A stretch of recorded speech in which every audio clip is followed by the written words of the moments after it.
నమస్కారం ఘంటారావానికి స్వాగతం. ముందుగా ప్రధానాంశాలు. పారిశుద్ధ్య కార్మికుల సమ్మెతో నగరాల్లో పేరుకుపోయిన చెత్త. యూనియన్లతో నేడు మరో దఫా ప్రభుత్వం చర్చలు.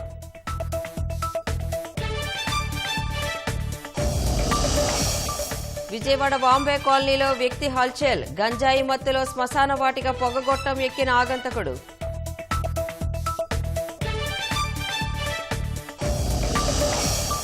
కాపు సామాజిక వర్గం ఓట్ల కోసం వైకాపా ఎత్తులు. పవన్ కళ్యాణ్ ప్రభావం తగ్గించేందుకు జిత్తులు.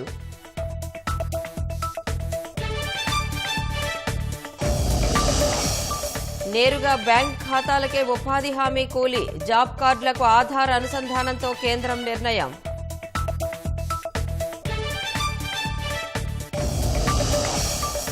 జపాన్లో భారీ భూకంపం. రిక్టర్ స్కేలుపై 7.6 తీవ్రత. సునామీ హెచ్చరికలు జారీ చేసిన అధికారులు.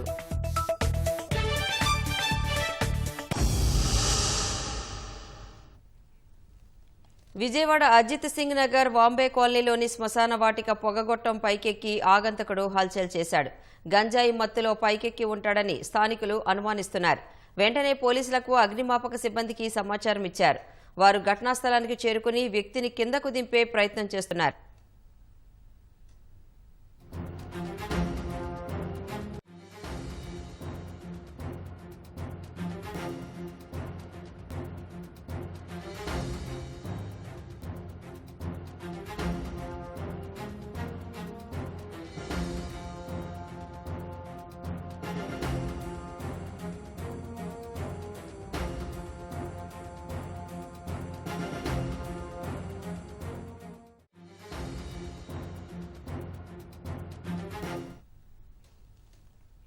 న్యాయమైన సమస్యలను పరిష్కరించాలని కోరుతూ బాపట్లలోని కలెక్టరేట్ వద్ద సమగ్ర శిక్ష అభియాన్ ఉద్యోగులు నిరసన తెలిపారు. ప్రభుత్వం తమ పట్ల అన్యాయంగా వ్యవహరిస్తోందని ఉద్యోగులు ఆగ్రహం వ్యక్తం చేశారు. ప్రభుత్వ సలహాదారులుగా నియమించుకున్న వారికి కోట్లు చెల్లిస్తూ చిరు ఉద్యోగులైన తమకు వేతనాలు పెంచకపోవడం దుర్మార్గమన్నారు. గత ఎన్నికల్లో ఇచ్చిన హామీ మేరకు సమగ్ర శిక్షలో పనిచేస్తున్న అన్ని విభాగాల ఉద్యోగులను క్రమబద్దీకరించి హెచ్ఆర్ పాలసీ అమలు చేయాలని డిమాండ్ చేశారు. సమ్మతమైనటువంటి మా యొక్క డిమాండ్స్ ని ప్రభుత్వం పెద్ద మనసుతో అంగీకరించాలని కోరుకుంటున్నాము. మేమేదో ఉన్నతమైనటువంటి రీతిగా మా సమస్యలను ప్రభుత్వం సానుకూలంగా స్పందిస్తుంది అనుకున్నటువంటి రీతితో ముందుకు వెళుతున్న నేపథ్యంలో మా యొక్క సమస్యలను రాత్రి జరిగినటువంటి చర్చల్లో మరి అసంపూర్తిగా ముగిసినాయి, విఫలమైనాయి. మా యొక్క న్యాయసమ్మతమైనటువంటి కోరికలను ప్రభుత్వం పరిష్కరించాలని మరి ప్రభుత్వానికి విజ్ఞాపనం చేయుచున్నాము. గవర్నమెంట్ కి కొంచెం కూడా మా మీద దయ లేకుండా నిన్న చర్చలకు పిలిచి విఫలం చేశారు. మేము హెచ్ఆర్ పాలసీ అని లేకపోతే ఉద్యోగ భద్రతని కోరుకుంటా ఉంటే కొన్ని వింగులకు మాత్రమే శాలరీ పెంచుతానని నిర్ణయం తీసుకోవడం ఏమాత్రం సమంజసం కాదు. ఈ సమగ్ర శిక్ష కింద అందరం సమానమే. వాటి మా అందరికీ ఉద్యోగ భద్రత కల్పించి మమ్మల్ని రెగ్యులర్ అయినా చేయాలి, లేకపోతే హెచ్ఆర్ పాలసీ అయినా చేయాలి. అప్పటి వరకు మేము ఈ సమ్మె విరమించము. వేతనాలు పెంచడం సహా ఒప్పంద ఉద్యోగాలను క్రమబద్దీకరించాలని నిరవధిక సమ్మె చేస్తున్న మున్సిపల్ పారిశుద్ధ్య కార్మికులతో చర్చలు జరపాలని ప్రభుత్వం నిర్ణయించింది. ఉదయం 11 గంటలకు సచివాలయంలో కార్మిక సంఘాలతో మంత్రులు బుగ్గన, ఆదిమూలపు సురేష్ చర్చించనున్నారు. వారం రోజులుగా పారిశుద్ధ్య కార్మికులు నిరవధికంగా సమ్మెకు దిగడంతో నగరాలు, పట్టణాల్లో ఎక్కడికక్కడ చెత్తా చెదారం పేరుకుపోయింది. రోడ్లపై దుర్వాసన వస్తుండటంతో ప్రభుత్వంపై ఒత్తిడి పెరుగుతోంది. కరోనా విజృంభిస్తున్న వేళ సమ్మె మరికొన్ని రోజులు కొనసాగితే ఇబ్బందికర పరిస్థితులు తలెత్తుతాయని భావించిన ప్రభుత్వం కార్మికులతో చర్చలకు సిద్ధమైంది. ప్రభుత్వం వేతనాల పెంపు ఊసే ఎత్తకపోవడంతో మొదటి దఫా చర్చలు విఫలమయ్యాయి. డిమాండ్లన్నీ పరిష్కరిస్తే తప్ప సమ్మె విరమించేది లేదని కార్మికులు చెప్పడంతో కార్మిక సంఘాలతో ప్రభుత్వం జరపనున్న చర్చలపై ఉత్కంఠ నెలకొంది. తెలుగుదేశం జనసేన పొత్తుతో అధికార పార్టీ వైకాపాలో కలవరం పెరుగుతోంది. కోస్తా జిల్లాలో గెలుపోటములను శాసించే స్థాయిలో ఉన్న కీలకమైన కాపు సామాజిక వర్గం ఓట్లు దూరమవుతాయని భయం వెంటాడుతోంది.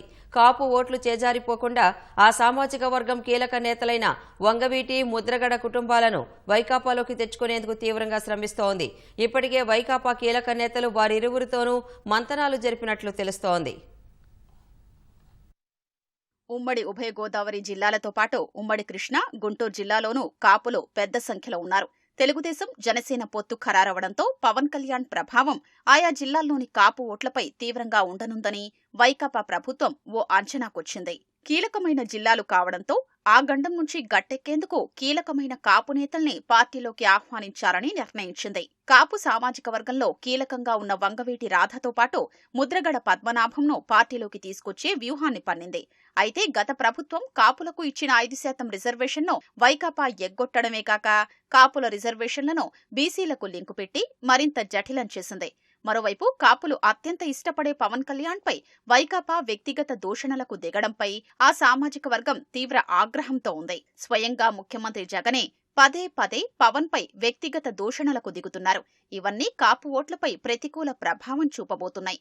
దీంతో వైకాపా అధినాయకత్వం దిద్దుబాటు చర్యలకు దిగింది. అందులో భాగంగానే రాధ ముద్రగడలతో సంప్రదింపులు చేస్తోంది.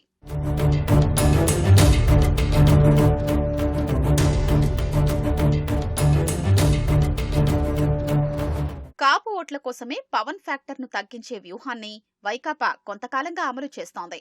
ఇందులో భాగంగానే ఆ పార్టీ నాయకులు పవన్ వ్యక్తిత్వాన్ని కించపరిచేలా విమర్శలు చేస్తున్నారు. ఇంకోవైపు ఆయన పట్ల కాపుల్లో వ్యతిరేకత వచ్చేలా ప్రచారం చేస్తున్నారు. అదే సమయంలో కాపు ఓటు బ్యాంకును తమ వైపు తిప్పుకునేలా ప్రణాళికలు రచిస్తున్నారు. అందుకే రాధ పద్మనాభాన్ని పార్టీలోకి తీసుకొచ్చి పవన్ ఫ్యాక్టర్ను కొంతవరకైనా తగ్గించొచ్చనేది వైకాపా అంచనా. అయితే రాధ వైకాపాలో ఉన్నప్పుడు ఆయనకు ప్రాధాన్యం ఇవ్వకపోగా ఎన్నికల్లో సీటు కూడా ఖరారు చేయలేదు. ఆయన ఒకచోట పోటీకి సిద్ధమైతే కాదు మరో చోటకు వెళ్లాల్సిందేనంటూ దూరం పెట్టారు. అవమానాలు భరించలేకే ఆయన వైకాపాను వీడారు.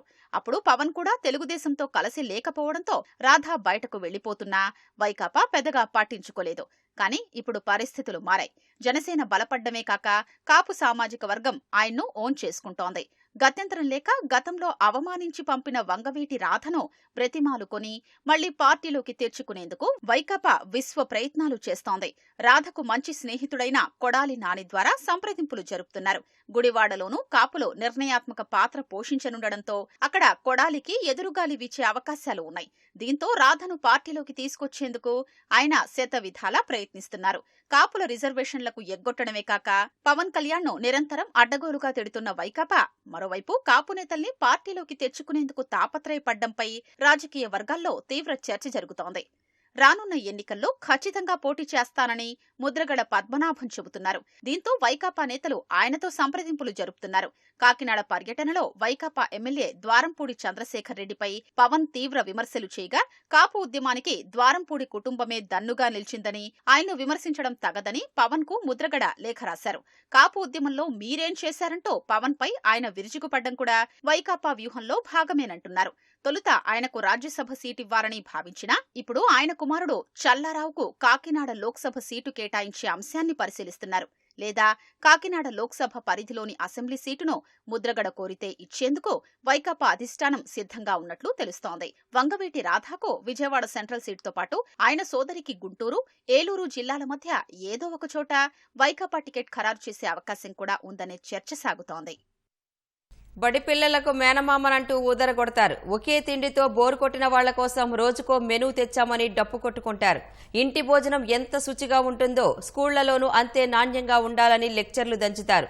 గుడ్డు, రాగిజావా, చిక్కీలతో పోషక విలువలు పెంచేస్తున్నామంటూ ఇచ్చే బిల్డప్ మామూలుగా ఉండదు.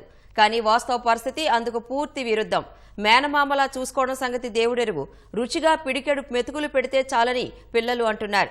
మధ్యాహ్న భోజన పథకం అమలు ఎంత దారుణంగా ఉందో ఈటీవీ ఈనాడు క్షేత్రస్థాయి పరిశీలనలో బట్టబయలైంది. కేవలం అన్నం సాంబారు మాత్రమే వండించే పరిస్థితి నుంచి మంచి ఫుడ్, బెటర్ ఫుడ్, రోజుకు ఒక డిఫరెంట్ కైండ్ ఆఫ్ ఫుడ్ పెట్టే పరిస్థితిలోకి తీసుకొచ్చాం. ఆ పిల్లలకు ఒక మంచి మేనమామలా, ఆ పిల్లల తల్లులకు ఒక మంచి అన్నగా ప్రతి అడుగు కూడా పిల్లల్ని చేయి పట్టుకుని నడిపించే ప్రయత్నం చేస్తా ఉన్నాం. సీఎం జగన్ మాటలు కోటలు దాటినా చేతలు మాత్రం గడప దాటని పరిస్థితి. ప్రభుత్వ బడుల్లో నాణ్యమైన భోజనం పెడుతున్నట్లు ప్రతి సభ సమీక్షలోనూ సీఎం ఊదరగొడుతున్నా క్షేత్రస్థాయి పరిస్థితి పూర్తి భిన్నంగా ఉంటోంది. అన్నమయ్య జిల్లా నందలూరు మండలం నాగిరెడ్డిపల్లె ప్రభుత్వ ఉన్నత పాఠశాలకు చెందిన ఓ విద్యార్థిని మధ్యాహ్న భోజనంపై గతేడాది స్థానిక కోర్టులో ఫిర్యాదు చేసింది. నాసిరకమైన భోజనం తినలేకపోతున్నామని ఆ చిన్నారి వాపోయిందంటే పరిస్థితి ఎంత తీసికట్టుగా ఉందో ఇట్టే అర్థమవుతోంది. మధ్యాహ్న భోజనం రుచి శుచి లేకుండా చేస్తున్నారు అనటానికి అచ్చమైన ఉదాహరణ ఈ నెల 14న జరిగిన శ్రీ సత్యసాయి జిల్లా మడకశిర మండలం మణూరు జడ్పీ ఉన్నత పాఠశాల ఘటన. ఉడకని అన్నం, కుళ్ళిన కాయలతో కూరలు వడ్డిస్తే తినేది ఎలాగంటూ పెట్టిన భోజనం పెట్టినట్లే పిల్లలంతా పారబోశారు.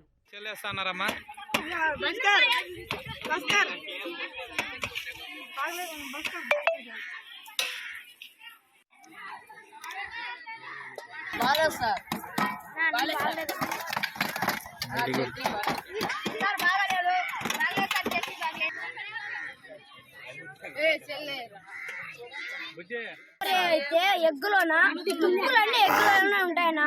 బయటకు ఒకటి తీసేస్తాను. వెజిటేబుల్ ఏమి బాగుండాలి, అన్ని చెడిపోయినవన్నీ వేస్తాను సార్.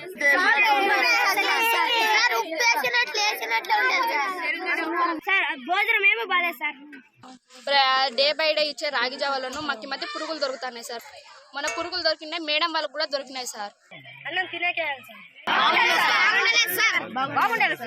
పార్వతీపురం మన్యం జిల్లా మక్కువ మండలం కోన ప్రాథమిక పాఠశాలలో ఫిబ్రవరి 8న మధ్యాహ్న భోజనం తిని విద్యార్థులు అస్వస్థతకు గురయ్యారు. పలావు, కుర్మా, గుడ్లు తిన్న కాసేపటికే కడుపు నొప్పితో విద్యార్థులు బెంచీలపై పడిపోయారు. గతేడాది నవంబర్ 26న ఏలూరు జిల్లా పెదవేగి మండలం కూచిపూడి ఉన్నత పాఠశాలలో మధ్యాహ్న భోజనం తిని విద్యార్థులు అనారోగ్యంతో ఆస్పత్రిలో చేరారు. రాష్ట్ర వ్యాప్తంగా ఇలాంటి ఘటనలు కోకొల్లలు.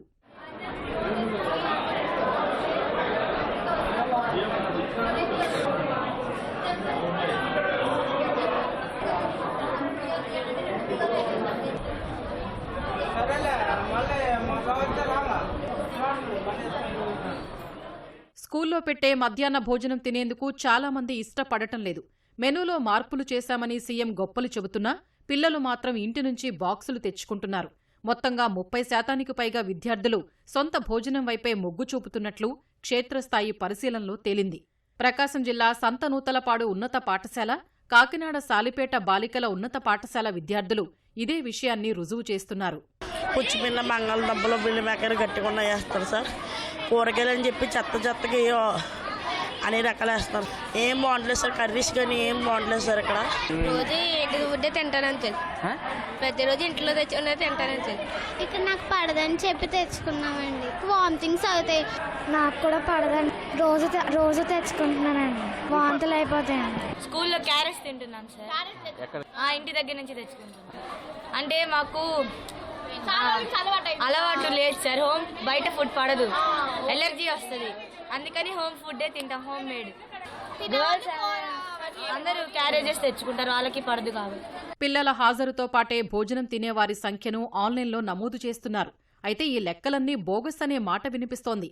ఎందుకంటే భోజనం చేసేవారి సంఖ్య తగ్గితే వివరణ కోరతారనే భయంతో ఖచ్చితమైన సమాచారం నమోదు చేయటం లేదు. రాష్ట్ర వ్యాప్తంగా 90% మంది విద్యార్థులు భోంచేస్తున్నట్లు లెక్కలు చూపుతున్నా క్షేత్రస్థాయిలో 75% లోపే ఉంటోంది. చిత్తూరు సంతపేట నగరపాలక ఉన్నత పాఠశాలలో 585 మంది విద్యార్థులు ఉండగా ప్రతిరోజు సరాసరిన 400 మందికి మాత్రమే వంట చేస్తున్నారు. తినేవారి సంఖ్య అంతకంటే తక్కువే ఉంటోంది. ఉదయం స్కూలుకు రాగానే అందిస్తున్న రాగిజావ కూడా అత్యధికులు తాగటం లేదు. రుచిగా లేకపోవటం, ఉండలు వస్తూ ఉండడంతో కొంచెం తాగి మిగతాది ఒలకబోస్తున్నారు.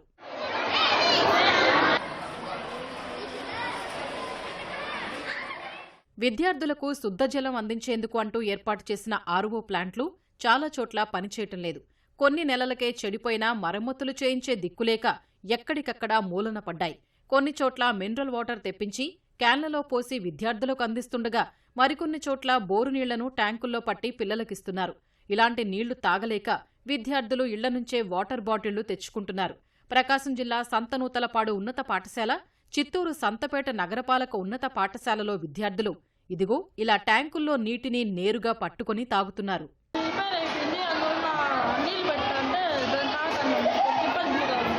ఆ నీళ్ళు బాగుందా?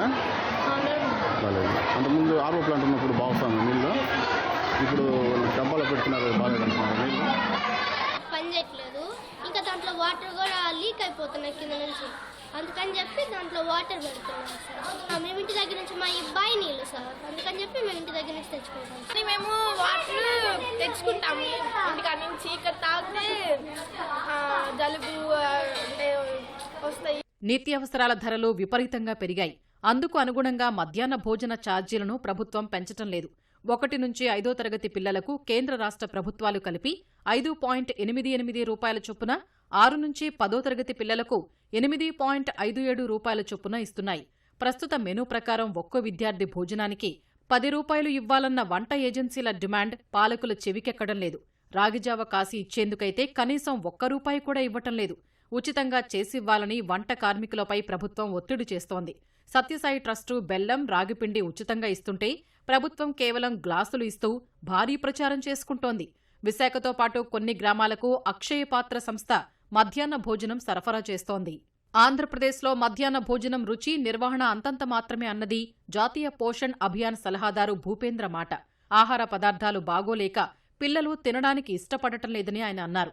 100% పిల్లలు రోజూ భోజనం తినేలా చర్యలు చేపట్టాలని విశాఖలోని మింది స్కూల్లో గతేడాది అక్టోబర్ 28న తనిఖీలు చేసినప్పుడు చెప్పారు. నాగార్జునసాగర్ నిర్వహణ విషయంలో నెలకొన్న సందిగ్ధత అలాగే కొనసాగుతోంది. ప్రాజెక్టు నిర్వహణ బాధ్యతలు ఎవరివనే అంశంపై ఇప్పటికీ సరైన స్పష్టత లేదు. నిర్వహణలో భాగంగా ఎప్పటికప్పుడు చేయాల్సిన పనులు ముందడుగు పడటం లేదు. గేట్లు, రోప్లకు గ్రీజులు పూయడం, జనరేటర్లు, గేట్లు తెరిచేందుకు ఉపయోగించే ట్రక్కు నిర్వహణ లాంటి ప్రోటోకాల్స్ను ప్రాజెక్టు ఇంజనీర్లు ఎప్పటికప్పుడు చేపడుతుంటారు.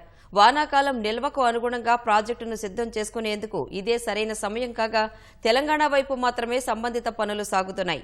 ప్రాజెక్టు విషయంలో నిర్లక్ష్యానికి ఇప్పటికీ ఉన్న అస్పష్టతే కారణం. శాసనసభ ఎన్నికల పోలింగ్ నేపథ్యంలో నాగార్జునసాగర్ ప్రాజెక్టు నిర్వహణ విషయంలో ఇరు రాష్ట్రాల మధ్య వివాదం రాజుకుంది. బోర్డుకు ఇండెంట్ ఇస్తున్నా తెలంగాణను పదే పదే అడగాల్సి వస్తోందని, 13వ గేటు నుంచి తమ వైపు ఉన్న గేట్లను తామే ఆపరేట్ చేసుకుంటామని ఏపీ ప్రకటించింది. ఇదే విషయాన్ని కృష్ణా బోర్డుకు రాసిన లేఖలో ప్రస్తావించింది. ప్రస్తుతం 13వ క్రెస్ట్ నుంచి ఏపీ పరిధిలో, మిగతా భాగమంతా తెలంగాణ పరిధిలో ఉంది. తమ పరిధిలో ఉన్న ప్రాజెక్టును ఏపీ బలవంతంగా ఆక్రమించిందని తెలంగాణ కేంద్రానికి ఫిర్యాదు చేసింది. ఎన్నికల సమయంలో తీవ్ర ఉద్రిక్తతలు తలెత్తిన సమయంలో కేంద్ర బలగాల రంగప్రవేశంతో కాస్త ప్రశాంత వాతావరణం నెలకొంది. ఆ విషయంలో కేంద్ర హోంశాఖ, జలవనరుల శాఖలో 2 రాష్ట్రాలతో సంప్రదింపులు జరిపి కృష్ణా బోర్డుకు చెందిన 2 అధికారులు క్షేత్రస్థాయి పరిశీలన చేశారు.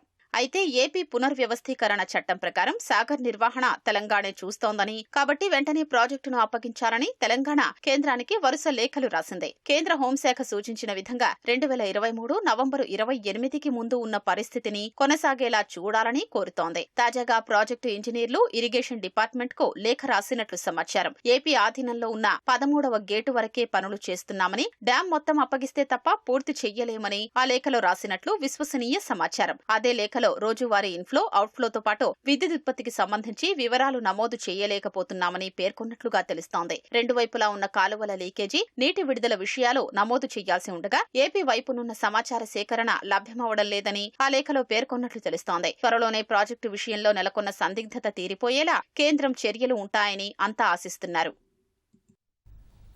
వ్యవసాయ రంగంలో గణనీయ మార్పు తెస్తామంటూ ఏర్పాటు చేసిన రైతు భరోసా కేంద్రాలు భారంగా మారుతున్నాయి. ప్రభుత్వ ఆర్భాట ప్రకటనలే తప్ప రైతులకు అక్కరకు రాకుండా పోతున్నాయి. నామమాత్రపు సేవలతో రైతుల ఆశలు అడియాసలవుతున్నాయి. అటు అందులో పనిచేస్తున్న ఉద్యోగుల పరిస్థితి వర్ణనాతీతంగా మారింది.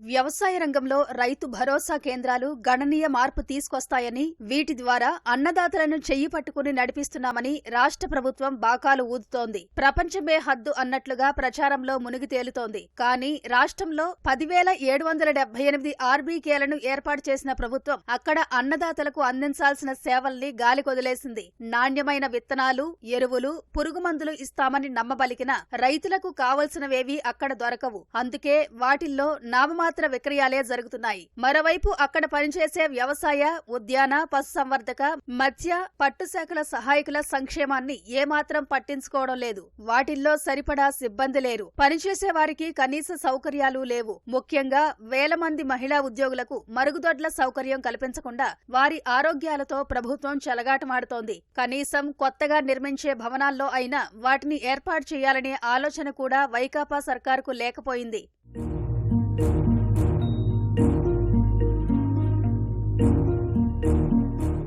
ఆర్బీకేల్లో ప్రస్తుతం 2,500 నుంచి 3,000 మంది వరకు మహిళా ఉద్యోగులు పనిచేస్తున్నారు. వారి అవస్థలు అన్నీ ఇన్ని కావు. మరుగుదొడ్లు లేకపోవడంతో వారు తీవ్ర అవస్థలు పడుతున్నారు. గర్భిణులు, బాలింతల ఇబ్బందులు వర్ణనాతీతంగా ఉన్నాయి. అత్యవసరాలను తీర్చుకోవడానికి కొందరు పక్కనే ఉన్న సచివాలయాలకు వెళ్లాల్సి వస్తోంది. ఇలాంటి అవకాశం లేని వారు కేంద్రాలకు సమీపంలోని ఇళ్లవారిని బతిమలాడుకోవడమో లేదంటే ఇంటికి వెళ్లే వరకు ఒగ్గబట్టుకోవాల్సి వస్తోంది.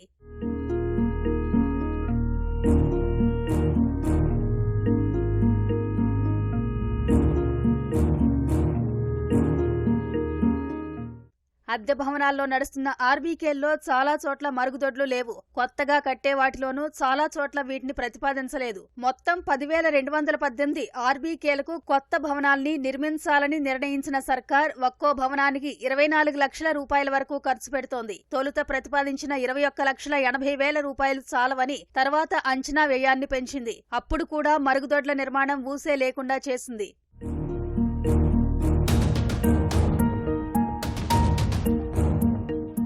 రైతు భరోసా కేంద్రాల నిర్వహణలో భాగంగా ఇంటర్నెట్, స్వీపర్, స్టేషనరీ నిమిత్తం నెలకు 2,000 రూపాయలు ఇస్తామని ప్రభుత్వం తొలినాళ్లలో ప్రకటించింది. కానీ 2 ఏళ్లుగా పైసా ఇవ్వడం లేదు. స్టేషనరీ భారమంతా సిబ్బందిపైనే పడుతోంది. ఇంటర్నెట్ ఛార్జీలకు వారే ఖర్చు చేయాల్సి వస్తోంది. ప్రతి నెలా బిల్లులు పెట్టినా ఇవ్వడం లేదు. కార్యాలయాల విద్యుత్ బిల్లులను కూడా సిబ్బందే చెల్లించాల్సి వస్తోంది. రసీదులు సమర్పిస్తే తర్వాత ప్రభుత్వం వారికి ఇస్తుందని చెప్తున్నారు. నేరుగా ప్రభుత్వమే చెల్లించాలని కోరుతున్నా పట్టించుకునే పరిస్థితి లేదు. అద్దెలు సరిగా చెల్లించడం లేదని భవన యజమానులు కార్యాలయాలకు తాళాలు వేస్తున్నారు. వారి ఆగ్రహం ప్రభుత్వం చెవులకు వినిపించడం లేదు.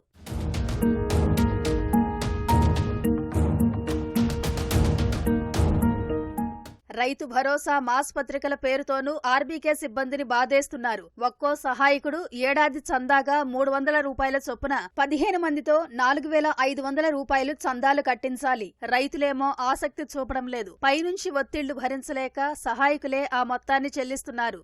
ఎరువుల విక్రయాల బాధ్యతను ఆర్బీకే సిబ్బందికే అప్పగించారు. అర్ధరాత్రి సమయంలో ఎరువుల లారీ వస్తే మహిళా ఉద్యోగి అక్కడే ఉండి బస్తాలను అన్లోడ్ చేయించాలి. అవసరమైతే తెల్లారిందాకా ఉండాల్సిందే. ఆ సమయంలో మహిళలు ఎలా వస్తారనే విషయాన్ని పట్టించుకోవడం లేదు. ఎరువులను సహకార సంఘాల ద్వారా రైతులకు విక్రయించే వీలున్న ఆర్బీకేలే గొప్ప అని చెప్పడానికి సిబ్బంది నెత్తికి చుట్టారు.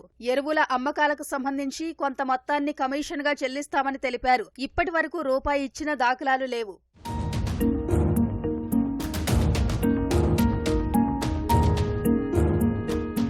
ఒక్కో ఆర్బీకే పరిధిలో భూసార పరీక్షల నిమిత్తం 20 నమూనాలు తీయాలని, వాటికి అదనంగా చెల్లింపులు చేస్తామన్నారు. వాటిని విడుదల చేయలేదు. పంట కోత ప్రయోగాల బాధ్యతను కూడా ఆర్బీకేల సిబ్బందికే అంటగట్టారు. వాటికి కూడా పైసా మంజూరు చేయలేదు. మహాత్మాగాంధీ జాతీయ గ్రామీణ ఉపాధి హామీ పథకం ద్వారా కూలీలకు అందించే వేతనాలు ఇకపై నేరుగా వారి బ్యాంకు ఖాతాలకే జమ కానున్నాయి. కూలీల ఆధార్ సంఖ్యతో అనుసంధానమైన బ్యాంకు ఖాతాలకు ఇవి చేరుతాయని కేంద్ర ప్రభుత్వం సోమవారం వెల్లడించింది. ఆధార్ ఆధారిత చెల్లింపుల వ్యవస్థకు మారటాన్ని తప్పనిసరి చేస్తూ రాష్ట్రాలకు కేంద్రం ఇచ్చిన చివరి గడువు డిసెంబర్ 31తో ముగిసింది. ఈ గడువును పెంచబోమని గతంలో కేంద్రం స్పష్టం చేసింది. ఏదైనా గ్రామ పంచాయతీలో ఆధార్ ఆధారిత చెల్లింపులకు సాంకేతిక సమస్యలు, ఆధారపరమైన ఇబ్బందులు తలెత్తిన వాటికి మాత్రమే ఈ నిబంధన నుంచి మినహాయింపు ఇవ్వనున్నట్లు తెలిపింది. అది కూడా ఆ సమస్య పరిష్కారం అయ్యేంత వరకేనని పేర్కొంది. లబ్ధిదారుతో ఆధార్ను అనుసంధానం చేయడం అన్నది నిరంతర ప్రక్రియ అని, నిజమైన లబ్ధిదారులను గుర్తించడానికి ఇది తోడ్పడుతుందని కేంద్రం వెల్లడించింది. మరోవైపు ఉపాధి హామీ జాబ్ కార్డుకు ఆధార్ అనుసంధానాన్ని తప్పనిసరి చేయడంపై ప్రతిపక్ష కాంగ్రెస్ పార్టీ మండిపడింది. ఆధార్ లేదనే సాకుతో నిరుపేదలకు సామాజిక సంక్షేమ పథకాలను దూరం చేసేందుకే మోదీ ప్రభుత్వం ప్రయత్నిస్తోందని, దీనికి సాంకేతికతను ఆయుధంగా వాడుతోందని ధ్వజమెత్తింది. కొత్త సంవత్సరం వేళ జపాన్ భారీ భూకంపం కుదిపేసింది. రిక్టర్ స్కేలుపై తీవ్రత 7.4గా నమోదు కాగా పశ్చిమ తీరంలో సంభవించిన పెను ప్రకంపనల దాటికి సముద్రం పోటెత్తింది. ఫలితంగా సునామీ హెచ్చరికలు జారీ చేసిన అధికారులు సురక్షిత ప్రాంతాలకు వెళ్లాలని ప్రజలను హెచ్చరించారు. భూకంపం కారణంగా కొన్ని చోట్ల అగ్ని ప్రమాదాలు కూడా చోటు చేసుకున్నాయి.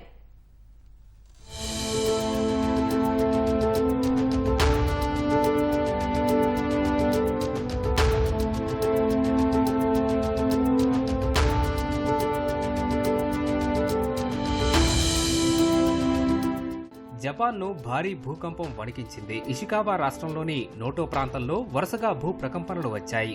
3.4 తీవ్రతతో మొదలైన ప్రకంపనలు ఒక దశలో తీవ్రత రిక్టర్ స్కేల్పై 7.6గా నమోదైనట్లు అమెరికా జియోలాజికల్ సర్వే వెల్లడించింది. 5 గంటల వ్యవధిలో మొత్తం 50 సార్లు భూప్రకంపనలు చోటు చేసుకోగా తీర ప్రాంత రాష్ట్రాలైన ఇషికావా, నీగట, తొయామా ప్రజలు అప్రమత్తంగా ఉండాలని జపాన్ ప్రభుత్వం సూచించింది.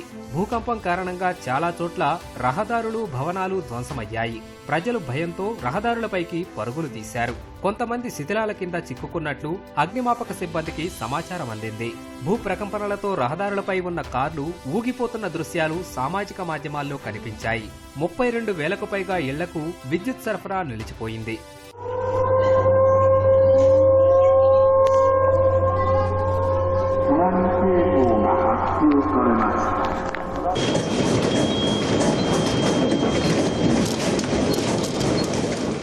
భూకంపం కారణంగా సునామీ హెచ్చరికలు కూడా జారీ చేసిన అధికారులు ప్రజలంతా ఎత్తైన సురక్షిత ప్రాంతాలకు వెళ్లాలని హెచ్చరించారు. ఇషికావాకు చెందిన వాజిమా నగర తీరాన్ని 1 మీటర్ కంటే ఎక్కువ ఎత్తులో అలలు తాకినట్లు వార్తా కథనాలు పేర్కొన్నాయి. జపాన్ తీరం వెంబడి భూకంప కేంద్రానికి 300 కిలోమీటర్ల పరిధిలో ప్రమాదకర అలలు వచ్చే అవకాశముందని హవాయికి చెందిన సునామీ హెచ్చరికల కేంద్రం వెల్లడించింది. అవి 5 మీటర్ల కంటే ఎక్కువ ఎత్తులో ఉండే అవకాశముందని అంచనా వేసింది. నిగటా తీరంలో 3 మీటర్ల ఎత్తులో అలలు ఎగసిపడినట్లు తెలిపింది. భారీ భూ ప్రకంపనలతో అణుకేంద్రాలపై ఏదైనా ప్రభావం ఉందా అనేది తనిఖీ చేస్తున్నామని హొకొరికు ఎలక్ట్రిక్ పవర్ సంస్థ వెల్లడించింది. భూకంపం కారణంగా కొన్ని ప్రాంతాల్లో అగ్ని ప్రమాదాలు జరిగాయి.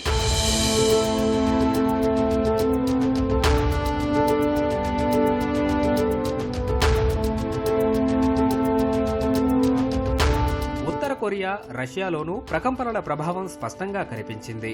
2 దేశాల పరిధిలోనూ చాలా చోట్ల సునామీ హెచ్చరికలు జారీ చేశారు.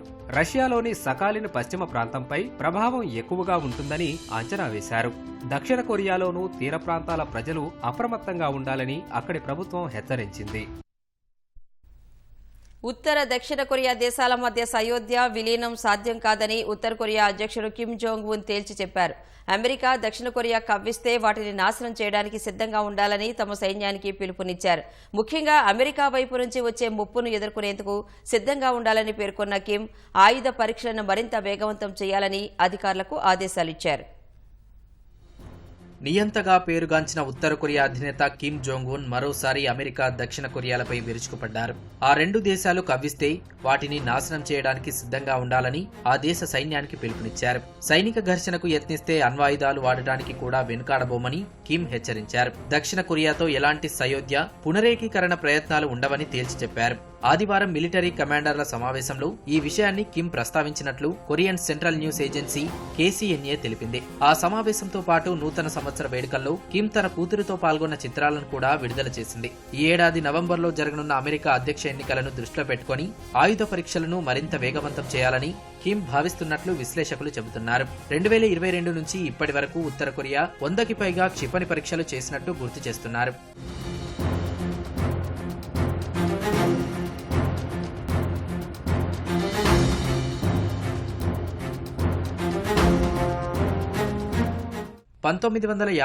జూన్ 25న ఉత్తర కొరియా దక్షిణ కొరియాపై దాడి చేయడంతో 2 దేశాల మధ్య 3 ఏళ్ల పాటు శత్రుత్వం కొనసాగింది. ఆ సమయంలో ఉత్తర కొరియాకు చైనా, సోవియట్ యూనియన్ మద్దతిచ్చాయి. దక్షిణ కొరియాకు అమెరికా, మిత్ర దేశాలు మద్దతు తెలిపాయి. 1953 జూలై 27న యుద్ధ విరమణతో పోరాటం ముగిసింది. అయితే సైనిక ఘర్షణ నిలిచిన నాటి నుంచి ఇరు దేశాలు విడిపోయాయి. కానీ ఎటువంటి యుద్ధ విరమణ ప్రకటన వెలువడలేదు. దీంతో సాంకేతికంగా మాత్రం 2 దేశాల మధ్య యుద్ధం జరుగుతోంది. ఆ తర్వాత ఇరు దేశాలు ఎప్పటికైనా విలీనం కావాలని లక్ష్యంగా పెట్టుకున్నా చాలా కాలం వీటి సంబంధాలు ఉద్రిక్తంగానే సాగాయి. కిమ్ అధికారం చేపట్టాక ఇవి మరింత తీవ్ర స్థాయికి చేరాయి. గత వారం కిమ్ జోంగ్ ఉన్ ఉత్తర కొరియాలోని ఆయుధ తయారీదారులకు కీలక ఆదేశాలు జారీ చేశారు. అమెరికాతో ఎటువంటి ఘర్షణ తలెత్తినా తట్టుకునే విధంగా ఆయుధాల తయారీని వేగవంతం చేయాలని సూచించారు.